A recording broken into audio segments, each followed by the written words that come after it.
আপনি কি কখনো শুনেছেন একজন শিক্ষক প্রতি নদী সাঁতরে স্কুলে যান?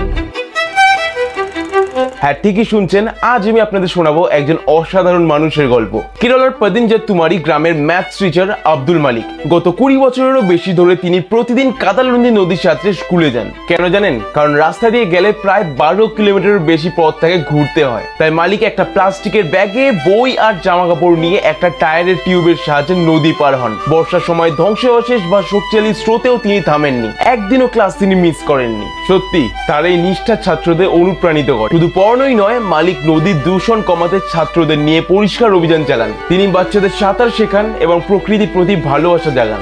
কিন্তু কিছু কিছু প্রশাসনিক কাজের জন্য মাঝে মাঝে ওনাকে রাস্তা দিয়েও যেতে হয়। তবুও তার উৎসাহ কিন্তু একই রয়েছে। সত্যি আব্দুল মালিকের গল্প আমাদের শেখায় নিষ্ঠা ও সাহসের সাথে যে কোনো বাধা সহজেই পেরোনো যায়। আপনারা কি ভাবছেন? কমেন্টের মাধ্যমে অবশ্যই জানান।